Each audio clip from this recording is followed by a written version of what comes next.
당국이 고위급 회담을 열어 일본 후쿠시마 오염수 현장 시찰단 파견을 조율했습니다. 우리 정부는 해양 방류 과정 전반에 걸친 안전성을 점검할 예정인데 일본은 민간 전문가 포함해 부정적인 것으로 전해졌습니다.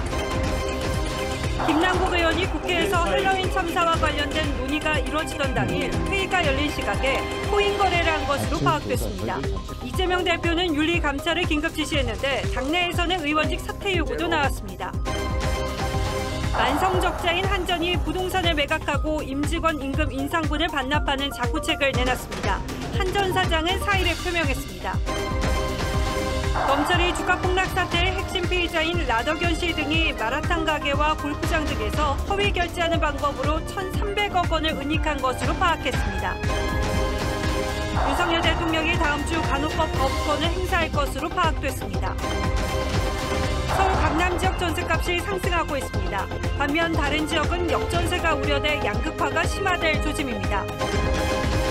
편의점에 800원짜리 택배가 등장했습니다. 일반 택배보다 2-3일은 더 소요되고 물건도 직접 맡기고 찾으러 가야 하지만 소비자는 늘고 있습니다.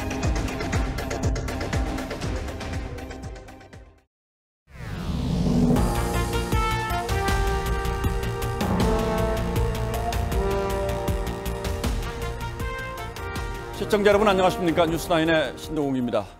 한일 정상이 합의했던 일본 후쿠시마 원전 오염수 시찰단을 어떻게 꾸릴지를 두고 한일 당국이 고위급 회담을 하고 있습니다. 회담은 오늘 오후 외교부 청사에서 시작돼 7시간이 지난 지금까지 진행 중입니다.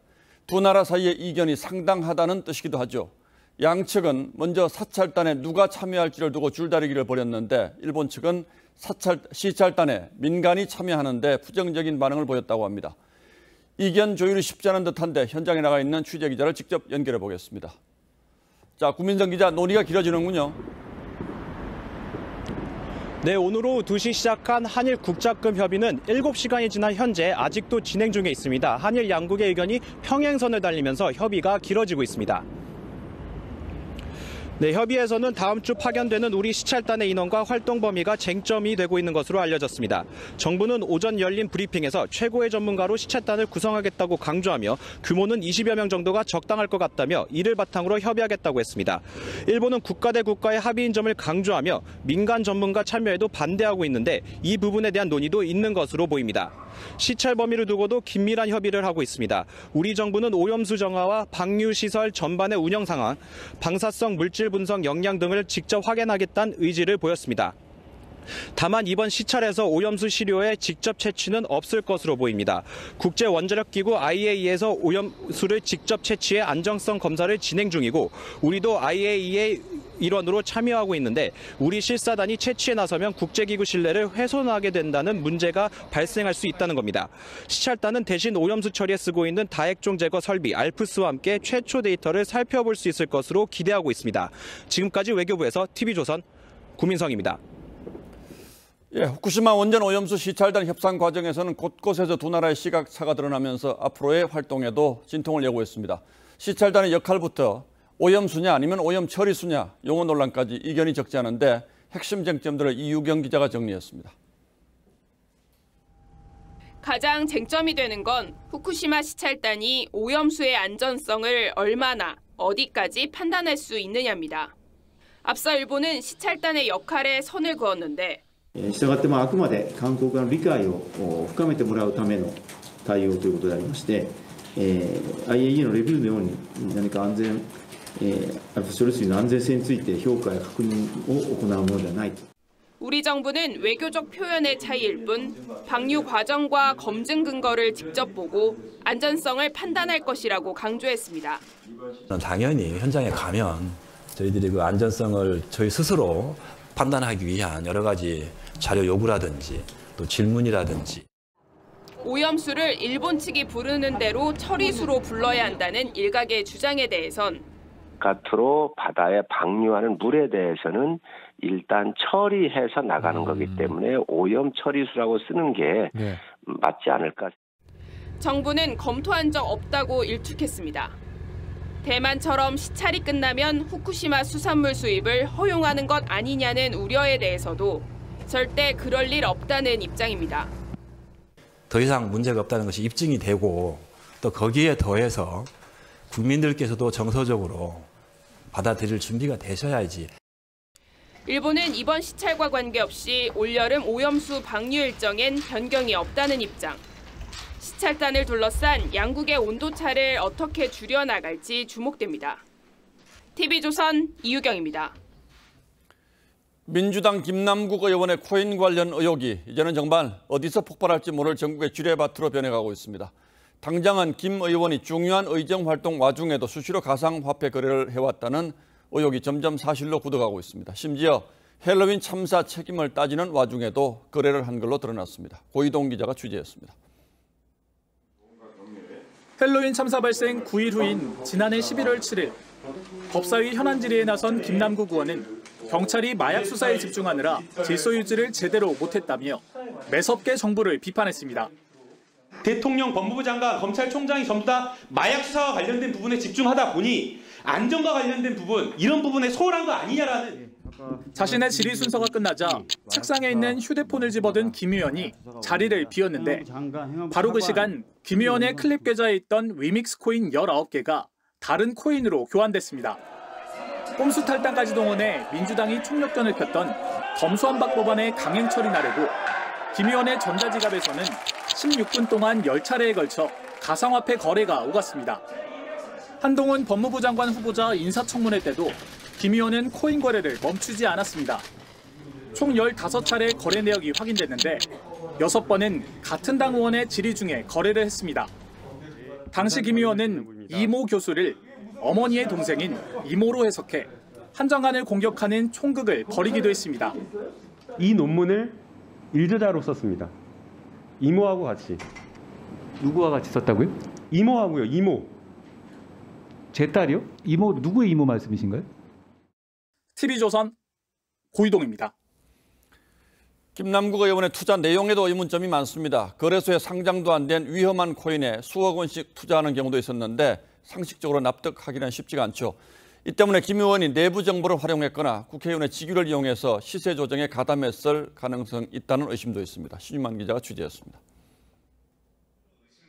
지난해 2월 16일 새벽 0시 39분 김남국 의원은 33억 원 규모의 위믹스 코인을 당시 만들어진 지 한 달밖에 안 된 클레이페이 코인으로 전량 바꿨습니다.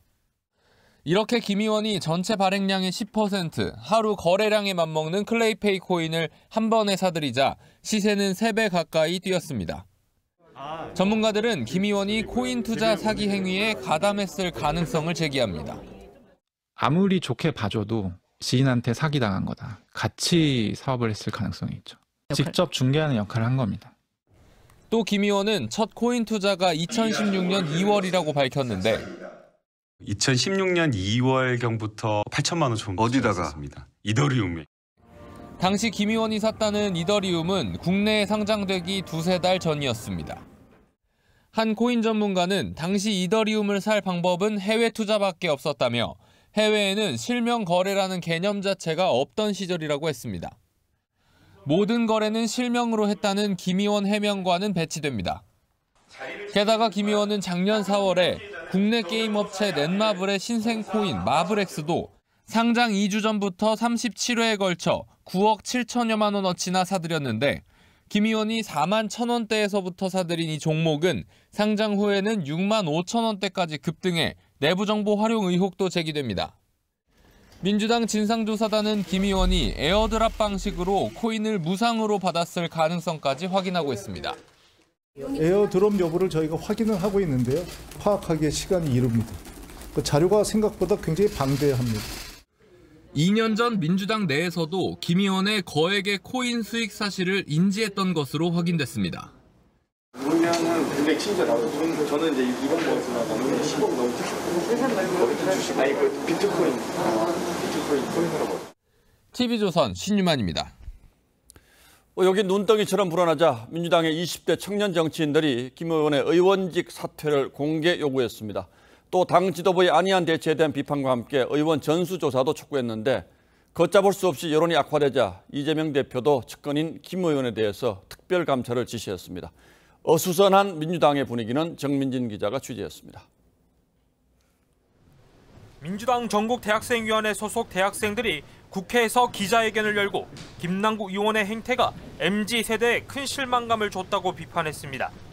청년 정치인을 자청했던 김남국 국회의원의 가상화폐 몰빵 투자는 수많은 청년들에게 박탈감을.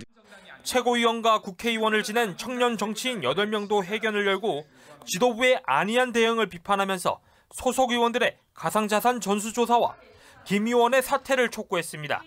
문제가 드러날 시 출당과 정계 은퇴도 감수하겠다는 진술과 서약을 받아 고민정 최고위원과 비명계 중진인 이원욱 의원도 강경 대응을 주문했는데 논란이 커지자 이재명 대표는 핵심 측근인 김 의원에 대해 긴급 윤리 감찰을 지시했습니다. 감찰단은 주로 품위 유지 문제와 관련된, 이 조사팀은 그 전체 거래 중에서 문제가 되는 부분들. 감찰단은 김 의원이 상임이나 본회의 중간에 가상화폐 거래를 했는지 집중 조사할 예정입니다. 여당은 커지는 의혹을 김남국 코인 게이트로 규정하며 강제 수사를 촉구했습니다. 로비 의혹까지 제기되고 있기 때문에 강제 수사를 통해 의혹의 실체를 밝히는 것이 TV조선 정민진입니다. 이번 사태에 대한 김남국 의원과 민주당 의원들의 첫 해명은 가상화폐는 재산 공개 대상이 아니라는 데서 출발합니다.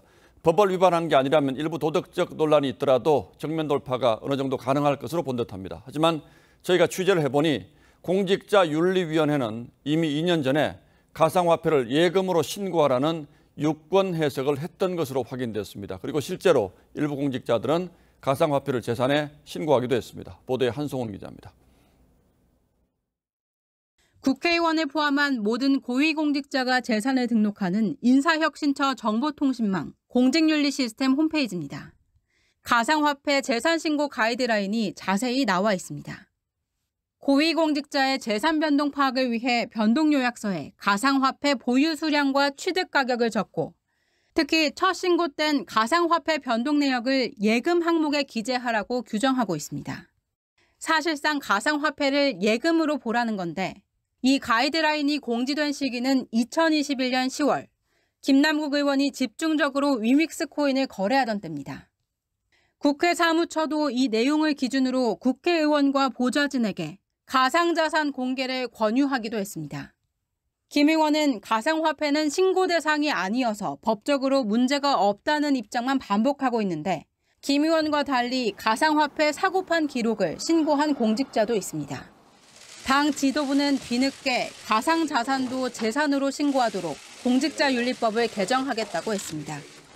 우리 민주당에서 제안 드린 대로 가상자산도 전부 재산 신고 대상으로 만들면 모든 문제가 해결이 되겠지요.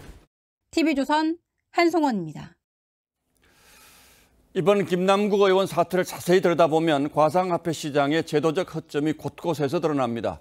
김 의원이 국회의원이 아니었다면 그 허점을 그렇게 정확하게 파고들 수 있었을까 하는 의심을 사는 것도 사실이죠. 그 구체적인 내용을 따져보겠습니다. 자, 홍영 기자. 자, 이제 의혹의 핵심은 김 의원이 미공개 정보를 이용했다고 의심되는 정황이 된 것 같은데요. 네, 맞습니다. 김남국 의원이 위믹스 말고도 투자했던 다른 이 게임 코인을 보면 김 의원은 상장 전인 지난해 4월 21일부터 5월 3일까지 10억 원어치를 집중적으로 사들였습니다. 예. 그 뒤 상장 직전인 5월 3일부터 상장일인 5월 6일까지 나흘 동안 보유량의 3분의 1을 팔아치웁니다. 그런데 상장 뒤의 가격 낙폭이 일반적이지 않다는 게 이 전문가의 분석입니다. 이 시장에 유통되던 거래량에 비해 비정상적인 규모의 매물이 나왔다는 겁니다. 이 정도 내려가겠죠. 내려가겠죠. 근데 여기가 그냥 확 떨어졌어요. 내려가 본 적 없는 가격. 누군가 진짜 크게 던졌다는 거. 일반적으로 시장에 없는 물량이랑 시장에 없던 물량인 경우가 많아요. 뭔가 확신이 없었다면 이런 잡코인을 이렇게 대량으로 거래하는 게 사실 쉽지 않았을 거라는 거죠. 네, 그렇습니다. 이 비트코인 같이 전 세계적으로 거래되는 가상화폐가 아닌 이상 이 국내 코인을 이 정도 규모로 사 모으는 것부터가 쉽지 않다고 합니다. 그 정도 수준의 금액을 베팅을 했다는 게 좀 힘들죠. 잡코인이라서 그냥 코인이 내가 사고 싶다 해서 사는 게 아니라 시총이 낮거나 유동성이 없으면 모으기도 힘들어요. 조금만 사면 막 올라가 버리고 이러니까 그래서 그걸 의심해 볼 수 있다는 거죠. 정보를 받았을 수 있다. 네, 김 의원은 이렇게 유통량이 많지 않고 변동성이 매우 큰 국내 업체의 이른바 잡코인에 주로 투자를 해왔는데요. 이 코인당 거래 규모는 수억 원에서 많게는 수십억 원까지 모두 100억 원대 이상으로 추정됩니다. 예, 이것뿐만 아니라 김 의원이 미공개 정보를 이용한 공직자의 처벌 범위를 좁히자라는 주장도 폈다면서요? 네, 그렇습니다. 법사위 소속인 김남국 의원은 지난 2021년 이해충돌 방지 법안을 심사하면서 이 미공개 정보를 대신 미공개 정보임을 알면서도라는 문구를 넣자고 주장했습니다. 이 미공개 정보인 줄 몰랐다면 처벌을 피할 수 있도록 해주자는 겁니다.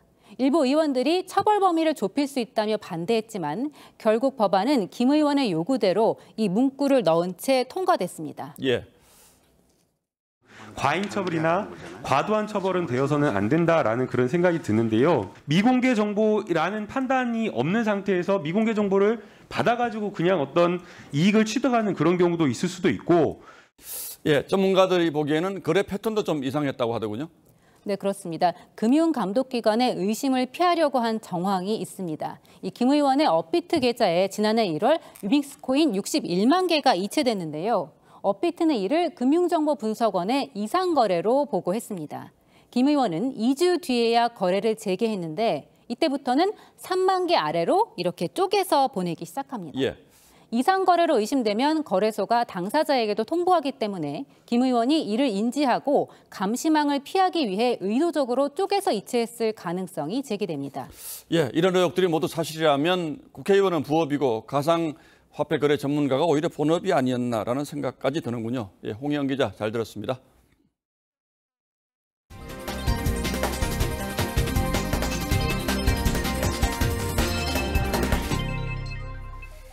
대규모 적자에서 헤어나지 못하면서 2분기 요금 인상을 앞둔 한전과 가스공사가 자체적인 구조조정 계획을 발표했습니다. 임직원의 임금 상승분을 반납하고 알짜 부동산을 매각해 적자폭을 줄이겠다고 밝혔습니다. 발표 직후 한전 정성일 사장은 사의를 표명했습니다. 윤재민 기자가 보도합니다. 지난 2년간 누적 적자가 40조 원에 육박하며 190조 원대의 부채를 기록한 한국전력. 다음 주 전기요금 인상을 앞두고 25조 7천억 원 규모의 재무 개선책을 발표했습니다. 고강도의 긴축 경영과 함께 재무 위기 극복에 힘써왔습니다만 둘러싼 경영 여건은 여전히 녹록지 않은 것이 엄연한 현실이고. 우선 여의도 남서울본부 건물을 매각하고 서초구 한전아트센터 등 전국 10개 사옥의 외부 임대를 추진하기로 했습니다. 임직원 임금 동결도 자구안에 담겼습니다. 한전 및 자회사 10곳의 부장급 이상 임직원은 올해 임금 인상분을 전체 반납하고 차장급은 인상분의 절반을 반납하기로 했습니다. 오는 6월 지급될 성과급도 반납할 예정입니다. 정승일 사장은 자구책 발표 직후 사의를 표명했습니다. 여권에서 사퇴를 요구한 지 보름여 만으로 책임지는 자세를 보이겠다는 취지로 읽힙니다. 도시가스 미수금이 11조 6천억 원에 달하는 가스공사 역시 2분기 가스비 인상을 앞두고 임금 인상분과 성과급을 반납하는 등 경영 혁신안을 발표했습니다. 모두 15조 4천억 원 규모입니다. 반납한 임금 인상분은 에너지 취약계층의 도시가스 요금 지원 재원으로 활용할 계획입니다. 가스공사는 올해 초 국회에 미수금 해결을 위해 가스요금을 39원 인상해야 한다고 했습니다. 현재 대비 3배 정도 인상되는 셈입니다. TV조선 윤재민입니다. 요금 인상 파문으로 사장이 사의를 밝히면서 한전은 경영 공백 위기까지 맞게 됐습니다. 25조 원에 달하는 자구책을 냈지만 여전히 미흡하다는 평가도 있습니다. 때문에 한전 공대 출연금 삭감과 임금 추가 삭감 등 대대적인 개혁이 필요하다는 지적이 나오고 있습니다. 이어서 장혁수 기자가 보도합니다. 오늘 사의를 밝힌 정승일 한전 사장은 전력 판매 가격이 구입 가격에 현저히 미달하는 만큼 전기요금 적기 인상은 불가피하다고 강조했습니다. 자리에서 물러나면서도 요금 인상 필요성을 주장한 겁니다. 정 사장 사의 표명은 윤석열 대통령이 국정기조와 맞지 않으면 인사 조치하겠다고 밝힌 지 3일 만입니다. 한전은 부동산 매각을 포함해 임직원의 임금 인상분, 성과급을 반납하는 자구 계획을 내놨지만 노조 합의를 이룰 수 있을지는 의문입니다. 총 1조 원 규모로 올해만 1,588억 원을 지원해야 하는 한국에너지공대 출연금 삭감도 계획에 포함되지 않았습니다. 한전공대에 대한 출연이라는 것도 제가 전면적으로 재검토해 볼 필요가 있다고 생각합니다. 지난 문재인 정부의 탈원전 정책 여파로 발생한 적자가 눈덩이처럼 커지는 상황에 고통분담 차원의 강도 높은 추가 자구 노력이 필요하다는 지적이 나옵니다. 하루에 1,000억씩 나고 있는 상황인데 그걸로 적자폭을 메울 수 있다고 생각하지 않습니다. 한전은 올해 1분기에만 6조 원이 넘는 영업 손실을 기록해 누적 적자가 39조 원에 육박합니다. 늦춰지고 있던 2분기 전기요금 인상은 오는 15일 결정될 예정입니다. 당정은 킬로와트 시당 7원 인상을 유력하게 검토하고 있습니다. TV조선 장혁수입니다. SG 주가 폭락 사태를 수사 중인 검찰이 투자자 모집책으로 지목된 병원장을 압수수색하는 등 수사에 속도를 내고 있습니다.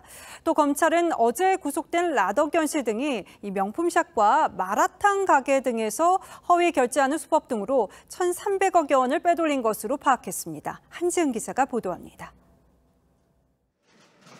검찰 수사관이 서울 노원구의 한 병원 압수수색을 마치고 나옵니다. 어떤 자료 확보하셨어요? 해당 병원 주무 원장은 SG 사태의 핵심으로 지목된 라덕연 씨에게 다른 병원장 등 투자자를 모집해주며 주가 조작에 가담한 혐의를 받습니다. 검찰은 앞서 구속된 라 씨 등의 영장에는 이들이 범죄 수익금을 빼돌린 정황을 특정했습니다.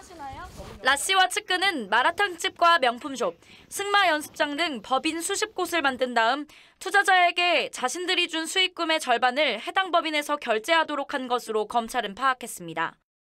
투자자들이 이들 법인에서 카드로 결제하면 이를 다시 현금화하는 방식으로 2천여 회에 걸쳐 약 1,321억 원을 챙긴 것으로 적시됐습니다. 라 씨의 측근으로 구속영장이 청구된 프로골퍼 안모 씨와 모집책 변모 씨도 영장실질 심사를 받았습니다. 고액 투자자 모집해서 수수료 빼돌린 혐의 인정하시나요? 주요 피의자들에 대한 구속영장 발부로 수사 동력을 확보한 검찰은 은닉한 수익금 추적과 함께 주가 조작 고의성 입증에 주력할 계획입니다. TV조선 한지은입니다. 대형 프랜차이즈를 운영하는 한방병원 원장이 다른 한의사에게 허위 잔고 증명서를 만들어주고 또 이걸 이용해서 200억 원대 대출을 받게 해준 혐의로 구속영장이 청구됐습니다. 결과적으로 사기 대출을 이용해서 프랜차이즈 한의원을 늘린 건데요. 이 원장은 현역 야당 의원 아들이었습니다. 보도에 서영일 기자입니다. 서울 강남의 한의원. 2017년 문을 연 뒤 전국에 40여 곳 가맹 한의원과 한방병원을 둔 대형 프랜차이즈로 급성장했습니다. 검찰이 이곳 원장 A씨에 대해 특경법상 사기 혐의로 구속영장을 청구했습니다. A 원장이 2019년부터 한의사 30여 명에게 최대 10억 원 허위 잔고 증명서를 만들어주고 신용보증기금 보증을 받은 뒤 은행 대출을 받도록 했다는 게 검찰의 판단입니다. A씨는 담보가 부족한 예비 창업 한의사들에게 신용보증기금이 예금 잔고에 준하는 만큼 대출 보증을 서준다는 점을 악용한 것으로 조사됐습니다.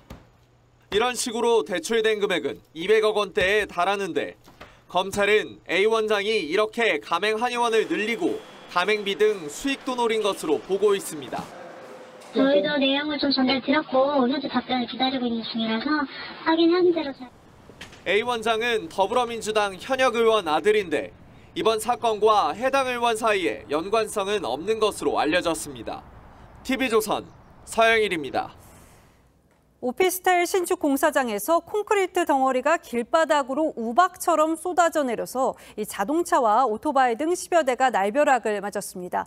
더구나 이 콘크리트 덩어리 크기가 작지 않아서 운전자와 행인들은 놀란 가슴을 쓸어내렸는데요. 천만다행으로 인명피해는 없었습니다. 박건우 기자입니다. 도로를 달리던 차 위로 갑자기 시커먼 덩어리가 쏟아집니다. 이거 완전히 다 깨져버렸잖아요. 맑은 하늘에서 시멘트 덩어리가 우박처럼 쏟아지자 운전자들도 길 가던 보행자들도 하늘을 살피며 당황해합니다. 우두둑 나는 뭔 날벼락이냐 그랬다니까요. 깜짝 놀랐다니까요. 오늘 오전 11시 10분쯤 광주 시내의 한 25층짜리 오피스텔 신축 공사장 옥상에서 콘크리트 덩어리와 액체 레미콘이 아래로 떨어졌습니다. 당시 위에서 떨어진 콘크리트 덩어리들은 호도할 만한 딱딱한 것들도 있었습니다. 이 사고로 자동차 13대와 오토바이 1대가 부서지거나 오염됐습니다. 일부 자동차는 유리창까지 부서졌습니다. 밖으로 나올 때도 내 몸으로도 막 떨어졌거든. 이거 이러다가 나 죽겠구나. 그런 그 공포심이 있잖아요. 해당 지자체는 당초 업체 측의 주장만 듣고 레미콘 액체 오염 피해로만 파악했다가 운전자들의 반발이 일자 뒤늦게 추가 조사에 나섰습니다. 경찰은 25층 옥상에서 콘크리트 타설 작업을 하다 고압 송수관 밸브 이상으로 사고가 난 것으로 보고 정확한 경위를 조사하고 있습니다. TV조선 박고루입니다. 만취 상태로 고속도로를 달리던 남성이 경찰 순찰차를 들이받는 사고를 냈습니다. 이 4차선 쪽에 있던 순찰차가 중앙 분리대까지 튕겨나갈 정도였는데요. 음주운전자는 지명 수배자였습니다. 윤서아 기자의 단독 보도입니다. 경찰 순찰차가 중앙 분리대를 들이받은 채 고속도로 한가운데에 서 있습니다. 줄지어 선 다른 차들이 부서진 순찰차를 피해 조심스럽게 운행합니다. 새벽 1시 반쯤 30대 A씨가 술을 마신 채 차를 운전하다 경부 고속도로 한남 IC 인근 갓길에 서 있던 순찰차를 들이받았습니다. 당시 A씨 혈중 알코올 농도는 0.188%, 면허 취소 기준을 훌쩍 넘긴 상태였습니다. 현장에 있던 경찰관 2명은 기름이 떨어져 도움을 요청한 다른 차의 안전 조치를 하느라 순찰차에서 떨어져 있어 다행히 다치지 않았습니다. 이 사고 충격으로 4차선에서 1차선까지 경찰 차량이 튕겨나가면서 이 트렁크와 뒷범퍼 부분은 형체를 알아볼 수 없을 정도로 찌그러졌습니다. 지금 밑에 바닥하고 펜다가 이렇게 접힐 정도로 뭐 아마 사망이 될 수도 있을 정도로. 그런데 붙잡고 보니 음주운전자 A씨는 폭행 혐의로 1월 지명수배가 내려진 상태였고 지난해 10월에도 음주운전으로 적발된 적이 있었습니다. 경찰은 A씨를 상대로 사고 경위를 조사한 뒤 검찰에 신병을 넘길 예정입니다. TV조선 윤서입니다. 마약은 은밀한 곳에서 거래된다고 생각하시는 분들 많을 텐데요. 어린이집에서 도보로 2분 거리, 또 경찰서에서 3분 거리에 있는 주택가에서 마약 거래가 이뤄지고 있었습니다. 특정 장소에 마약을 숨기고 매수자가 이를 찾아가는 이른바 던지기 수법이 사용됐는데요. 이 장면이 CCTV에 고스란히 찍혔습니다. 박한솔 기자입니다. 한밤중 인적 없는 주택가 골목. 한 남성이 빌라 쪽으로 들어가더니 잠시 뒤 황급히 사라집니다. 이튿날 아침 또 다른 남성이 같은 장소에 접근하고 곧바로 돌아 나와 현장을 벗어납니다. 약속된 장소에 마약을 숨겨두면 구매자가 찾아가는 이른바 던지기로 마약을 거래하는 현장입니다. 필리핀에서 필로폰 등 마약을 약품으로 위장 밀반입해 국내에서 판매한 일당 14명이 경찰에 붙잡혔습니다. 이들이 들여온 마약은 시가 18억 원 상당, 7만 9천여 명이 동시 투약할 규모로 SNS 등을 통해 은밀히 거래했지만 운반책이 자수하면서 덜미가 잡혔습니다. 피해자들은 대담하게도 경찰서 3분 거리에 있는 이 골목에서도 던지기 수법으로 담 사이에 마약을 숨겨두기도 했습니다. 이들은 마약 판매 대금을 가상화폐로 받아 추적을 피하고 마약 경험이 없는 이를 상대로 거래를 유도하는 등 치밀하게 범죄를 저질렀습니다. 20, 30대가 대다수이며 마약을 호기심에 접한 이도 27명에 달해서 전체의 47%에. 경찰은 필리핀에 숨어있던 A씨 등 8명을 체포해 구속하고 현지 총책을 쫓고 있습니다. TV조선 박한솔입니다. 그런가 하면 한 남성은 대낮 서울 도심 거리에서 대마초를 피우다가 붙잡혔습니다. 무언가에 취해서 횡설수설하는 걸 수상히 여긴 시민이 신고한 건데요. 정은하 기자가 단독 취재했습니다. 오후 2시 서울 황학동의 거리. 맨발의 남성이 모르는 행인에게 말을 겁니다. 잠시 뒤 몸을 휘청거리며 인근 건물로 들어갑니다. 곧이어 구급차와 경찰이 도착하고 몸을 제대로 가누지 못하는 남성이 부축을 받으며 나옵니다. 30대 남성 A씨가 대마를 흡입한 혐의로 체포됐습니다. A씨는 이쪽 시장 골목에서 10여 분간을 배회하다가 이곳에서 잠시 횡설수설한 뒤 한약국 안으로 들어갔습니다. 몸이 안 좋아 보여서 추정은 하죠. 근데 그걸 제가 확장할 수 없잖아요. 그래서 그냥 후방 119에 전화했는데 경찰이 현장에서 간이시약 검사를 한 결과 대마 양성 반응이 나왔습니다. A씨는 다량 대마를 흡입해 하루가 지난 뒤에도 제대로 말을 못하는 상태가 이어졌습니다. 좀 상태가 안 좋아가지고 그런 진술이나 그런 게 잘 확보하기가 힘든 상태예요. 경찰은 A씨가 정상을 찾는 대로 마약 구입 경로와 상습 투약 여부 등을 조사할 예정입니다. TV조선 정은아입니다. 서울 전세시장 분위기가 심상치 않습니다. 이 전반적으로 하락세지만 서울 강남권은 석 달 만에 2억 원 상승하는 등 지역별로 큰 온도차를 보이는 건데요. 올 하반기에는 역전세 현상이 더 심화될 거란 전망이 나와서 양극화 우려가 커지고 있습니다. 정수영 기자입니다. 9,000세대가 넘는 서울 송파구의 한 아파트 단지. 올해 초 전용 84제곱미터의 전세가가 7억 원대였는데 석 달 만에 2억 원 올랐습니다. 지금 전세가 9억 5천 나오면 바로 나가고 전세 금액도 올랐어요. 그래서 10억 정도? 강남구와 송파구의 다른 아파트 전세값도 최근 수억 원씩 뛰었습니다. 서울 전세시장이 반등세를 보이나 싶지만 전역으로 확산되는 데는 뚜렷한 한계가 있다는 분석입니다. 비강남권의 경우 전세 수요가 크게 늘지 않는 데다 2년 전보다 전세값이 떨어져 역전세가 벌어진 지역이 잇따르고 있기 때문입니다. 최근 3개월 새 서울 전세 계약 가운데 2년 전보다 낮게 체결된 건수는 11,000건에 달합니다. 같은 기간 체결된 전세 계약의 30%에 달합니다. 고금리 기조와 실물경기 침체, 임대차 규제법 여파 등으로 역전세난 현상은 올해 말 내지는 내년 초까지 지속될 전세 시세가 매매가 흐름의 선행지표라는 분석을 감안할 때 강남권과 비강남권의 집값 양극화가 심화할 수 있다는 전망도 나옵니다. TV조선 정수양입니다. 잇따르는 전세 사기로 정부가 특별법을 발의했지만 여야가 합의점을 찾지 못하고 있죠. 그 사이 피해 주택에 머물러 있는 세입자들은 각종 추가 피해로 몸살을 앓고 있습니다. 관리업체에서 공실이 늘었다며 관리비 인상을 요구하는가 하면은 또 사라진 집주인을 대신해서 하자 처리까지 떠맡기도 합니다. 김혜나 기자가 이들의 얘기를 들었습니다. 주택 1,100여 채 보증금을 돌려주지 않고 숨진 빌라 사기꾼 김모 씨의 세입자 A씨. 김 씨 가족의 상속 포기 절차가 남아있어 경매 진행도 못하고 빌라에 남아있는데 집안 곳곳에서 다른 골칫거리가 생겼습니다.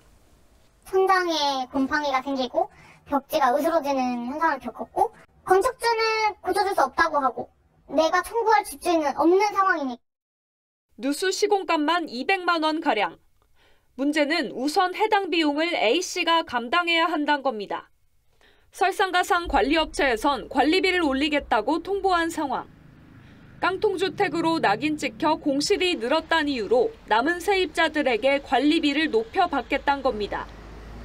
좀 이해가 되지 않거든요. 사용량이 줄지 늘진 않잖아요. 그럼 왜 올려야 되는지 타당한 이유가 없다고 생각하거든요.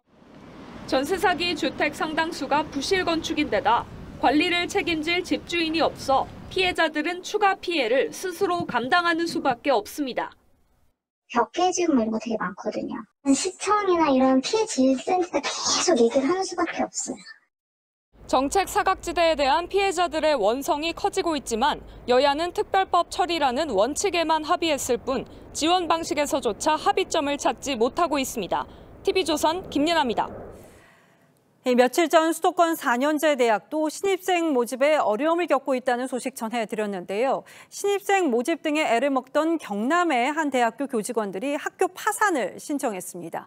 6년 동안 체불된 임금이 100억 원을 넘길 정도였습니다. 김동현 기자입니다. 경남 진주에 있는 한국국제대학교입니다. 건물 승강기는 운행을 멈춘 지 오래고 일부 강의실은 먼지만 수북하게 쌓였습니다. 교정을 둘러봐도 오가는 학생을 찾아보기 어려울 정도로 썰렁합니다. 학생 수가 줄어들면서 일부 대학 건물은 이렇게 사용을 중단하기도 했습니다. 6년째 재정난을 겪는 곳인데 그동안 교직원 임금 체불액이 100억 원을 넘습니다. 2년 전 180명이던 교직원은 58명으로 줄었고 올해 신입생은 27명으로 400명 정원의 6.8%에 불과합니다. 전현직 교직원 59명은 대학 측에 이렇다 할 대책이 없자 지난 3일 결국 법원에 대학교의 파산을 신청했습니다. 법원에서 너무 무목부답이고 이런 상황까지 왔는데도 너무 가만히 있으니까 그때 교수들도 떠나면서 남아있는 학생들 수업도 차질을 빚고 있습니다. 한때 6천여 명이었던 학생은 400여 명으로 줄었고 남은 학생들마저 편입 등을 고려하는 시정입니다. 졸업만 하자는 친구도 다니고 있죠. 올 때마다 이제 거의 편입 준비해야 된다. 교육부는 지난 9일부터 해당 대학에 대한 종합감사에 착수했습니다. 학교 법인 측은 파산 신청에 대해서는 입장을 밝히지 않았습니다. TV조선 김동영입니다. 오늘은 국제 간호사의 날이었습니다. 그러나 간호사들은 축하 행사 대신 서울 도심 한복판에서 신속한 간호법 공포를 촉구하는 대규모 집회를 열었습니다. 간호법을 둘러싼 보건의료계의 갈등이 갈수록 증폭되고 있는데 그 분수령은 다음 주 대통령의 거부권 행사 여부가 될 것 같습니다. 관련한 대통령실의 분위기는 홍현주 기자가 취재했습니다. 윤석열 대통령이 미국 순방 중이었던 지난달 27일 거대 야당이 강행 처리한 간호법에 대해 대통령실이 거부권을 행사하는 쪽으로 가닥을 잡은 것으로 알려졌습니다. 대통령실 고위 관계자는 이번 주말 고위 당정협의회에서 당의 제안 내용을 들은 뒤 다음 주 초 복지부 보고와 법제처의 법률적 검토를 거쳐 16일 국무회의에 간호법을 상정할 가능성이 높다고 전했습니다. 양국관리법에 대한 제2요구권을 제거한 지 한 달 만에 두 번째 법률안 거부권을 행사할 가능성이 높은 겁니다. 제대로 된 토론 없이 국회에서 일방적으로 통과시켜 매우 유감스럽게 생각합니다. 대통령실은 그동안 전형적 포퓰리즘 법안인 양국법과는 성격이 다르다며 간호법 문제는 조심스럽게 접근해왔습니다. 하지만 의사와 간호조무사 단체와 간호사 단체가 집단 행동에 나서며 의료 혼란이 벌어지자 국민의 건강권 침해를 막는 차원에서 윤 대통령이 결단하는 쪽으로 방향을 잡았습니다. 윤 대통령이 간호법을 공약했었다는 야권의 주장에 대해 대통령실은 당시 간호협회 관계자를 만나 덕담을 건넨 것일 뿐 공식적 약속이 아니고 국정과제에도 없다는 입장입니다. 공정과 상식에 합당한 결과가 도출될 수 있도록 저희 의원님들께 잘 부탁을 드리겠습니다.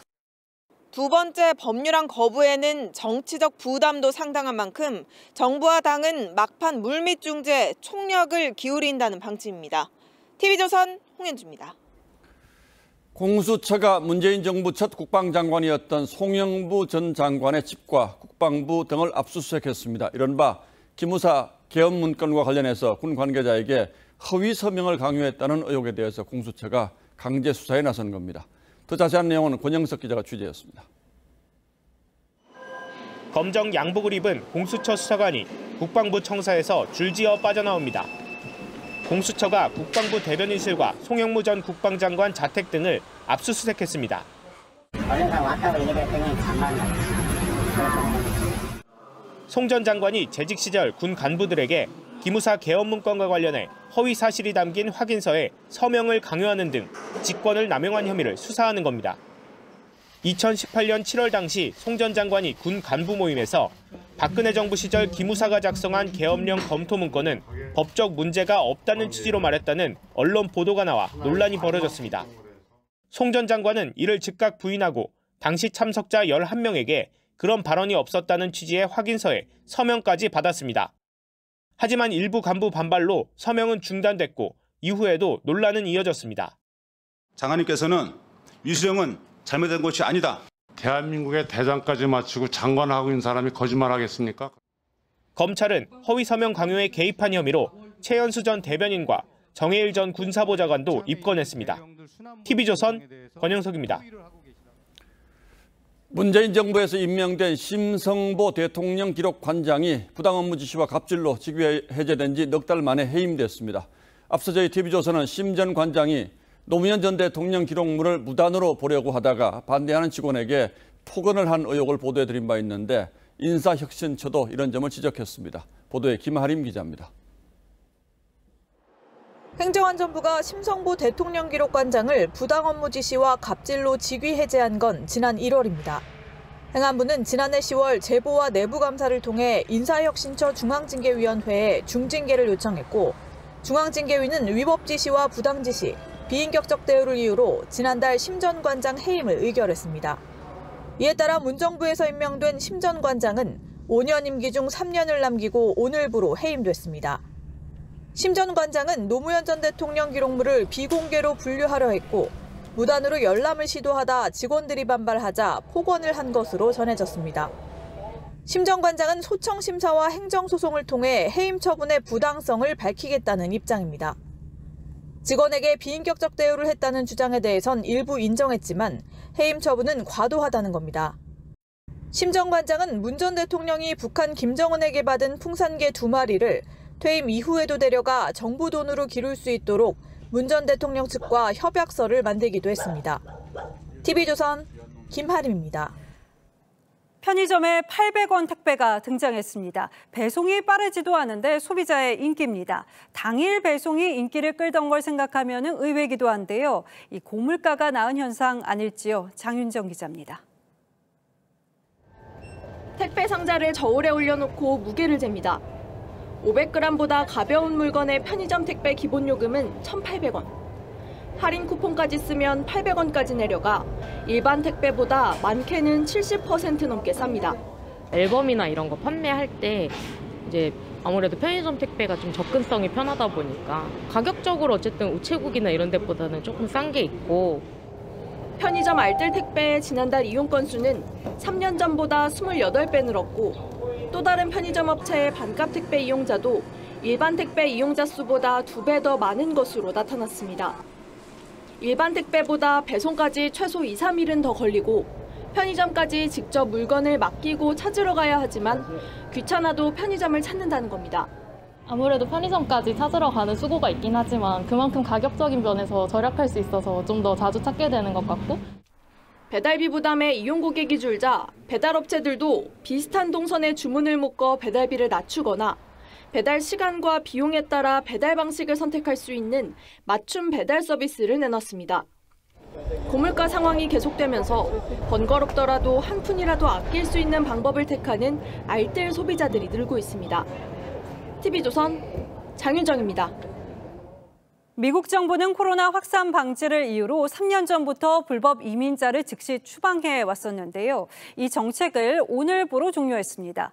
이 수만 명에 달하는 중남미 난민 등이 국경으로 몰려들고 있습니다. 미국 사회가 이민 문제로 홍역을 치를 것 같습니다. 변재영 기자입니다. 미국 내 불법 이민자를 즉시 추방했던 42호 행정명령이 종료되는 순간 아이를 목에 태운 아빠가 가족을 이끌고 머리에 짐을 올린 남성이 달빛이 반사된 물살을 헤치며 갑니다. 미국과 멕시코 국경을 흐르는 리오그란데 강을 건너는 겁니다. 이제 미국 땅을 밟기만 하면 망명 신청을 한 뒤 심사 기간 동안 체류가 가능해 이민자 수만 명이 국경 지대에 몰리고 있습니다. meses en Tapachula para poder tener visa humanitaria para poder llegar hacia. 미국 주요 국경 도시는 이미 비상 사태를 선언한 가운데 순찰 병력 15,000여 명을 추가 투입했습니다. I want to be very clear. Our borders are not open. 정치권도 이민 문제로 대치가 심해지고 있습니다. 공화당은 국경 장벽 건설 등 강력한 이민법을 하원에서 통과시켰지만 We all knew the deadline, but the White House produced no plan, missed the deadline, and bumbled into another crisis. 상원 다수당인 민주당과 바이든 대통령은 반대 입장입니다. 현재 중남미를 떠도는 2천만 명의 난민들이 대부분 미국행을 바라고 있어 국경 지역의 대혼란은 당분간 지속될 것으로 보입니다. TV조선 변재영입니다. 이 캔버스 대신에 한지에 또 물감 대신에 먹물을 사용해서 새로운 예술 세계를 구현한 작가가 있습니다. 이 대학 시절에 정물화를 그리다 지쳐서 회화의 본질을 탐구하게 됐다고 하는데요. 이루라 기자가 만났습니다. 액체 없이 벽에 핀셋으로 고정돼 있는 무채색의 그림. 캔버스가 아닌 얇은 종이에 먹을 칠한 뒤 뒷면에서 구멍을 반복적으로 뚫어 표면에 오돌토돌한 입체감을 만들어냅니다. 촉감, 진료감을 이렇게 앞으로 이제 돌출시키게 되는 거죠. 그런 작업을 이제 하게 되는 건 사실은 회화가 갖는 어떤 그 평면, 평면이 과연 뭐냐. 미대생 시절 정물화를 그리다 지쳐 그림을 그만두려고 했던 작가는 묘사를 하지 않고도 회화가 가능할 수 있다는 것을 깨달았습니다. 평면은 그 대상 그 자체가 아니라 거기에 이제 작업을 하는 작가의 컨디션, 작가의 호흡이라든지 아니면 어떤 느낌 같은 거 어떻게 작업에 적용이 될 건지 생각하면서. 이후 작가는 캔버스를 벗어나 한지, 방한지 등의 다양한 실험을 시도했습니다. 반복적으로 뚫는 행위를 통해 그리고 지문을 찍는 식으로 신체의 움직임을 담아 스스로만의 흔적을 남겼습니다. 특별하게 이미지를 드러내지 않는다 하더라도 반복하면서 그게 축적돼서 하나의 세계를 이루는.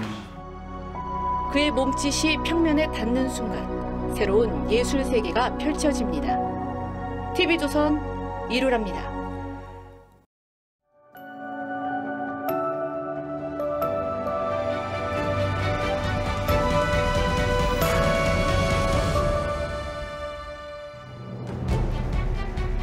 팥꽃이 피는 계절입니다. 혹독한 겨울을 견뎌내고 봄 끝자락에 수더분하게 피운 꽃에서 시는 어머니를 봅니다. 이 세상 가장 서러운 곳에 별똥별 씨앗을 하나 밀어 올리느라 다리가 퉁퉁 부은 어머니. 여느 꽃들은 필 때가 절정이지만 팥꽃은 생의 막바지에서 핍니다. 대가 질겨져 제 할 일을 다하고 까만 씨를 내주며 쓰러지죠. 모진 세월 꽃 한 송이 올렸네. 하얗게 쪽진 머리 내 어머니. 우월볕에 앉아있네. 일본 프로야구의 거목이자 전설 장훈은 평생토록 귀하를 마다했습니다. 늘 치마 저고리를 입고 다녔던 어머니처럼 살고자 했습니다. 장훈이 18살 때 그를 간절히 원했던 프로구단주가 양자로 오지 않겠느냐고 했습니다. 외국인 선수를 2명까지 둘 수 있는데 구단에 이미 2명이 있었던 겁니다. 하지만 어머니는 단호했습니다. 이제 됐다. 야구 그만둬라. 조국을 팔면서까지 야구 선수가 될 필요는 없다고 했습니다. 아들의 전부였던 야구보다 지긋지긋한 가난 탈출보다 어머니에겐 조국이 소중했던 겁니다. 구단은 야구협회를 조론 끝에 예외 규정까지 만들어 장훈을 영입했습니다. 홀어머니와 장훈 사남매는 히로시마에서 살다 원자폭탄에 불벼락을 맞았습니다. 12살 큰 누이는 학교에서 숨졌고 5살 장훈은 외진 산중턱집에서 목숨을 건졌습니다. 정신을 잃었다 깨어보니 그를 꽉 껴안은 어머니의 치마 저고리가 피로 물들어 있었다고 합니다. 그는 조선일보와 인터뷰하면서 마을에 진동하던 사람 타는 냄새를 지금도 기억한다며 울먹였습니다. 그러면서 한일 정상이 히로시마 한국인 원폭 희생자 위령비를 함께 참배한다는 소식을 반겼습니다. 문재인 대통령이 이웃 나라를 적으로 돌렸을 때 제일교포들은 너무 괴로웠다. 윤석열 대통령, 윤상은 진짜 사나이라고 했습니다. 그는 말하면 큰일 나니까 아무도 말하지 않지만 내 조국이니까 하겠다며 가슴에 묻어뒀던 말을 꺼냈습니다. 언제까지 일본에 사과하라, 돈 내라, 반복해야 합니까? 이제는 자부심 갖고 일본과 대등하게 손을 잡아 이웃 나라로 가면 안 되겠습니까? 히로시마 원폭에 희생된 한국인 3만 5천 명은 강제징용으로 끌려갔거나 먹고 살 길이 막막해서 대한해협을 건넜던 분들입니다. 그런데 한국 대통령의 한국인 위령비 참배가 이제 처음이라는 게 새삼 이상합니다. 한일 공동 참배를 제안한 기시다 총리는 히로시마 출신입니다. 나름의 용기가 필요했을 제안을 제일교포들은 어떻게 생각할지 장훈의 소회에서 충분히 짐작할 수 있습니다. 40년 전 잠드신 어머니도 하늘에서 반기실 겁니다. 그런데 장훈 모자의 이 눈물 나는 사연을 듣고도 모국의 어느 누군가는 또 죽창가를 들먹이지 않을까 걱정입니다. 5월 12일 앵커의 시선은 장훈과 어머니였습니다.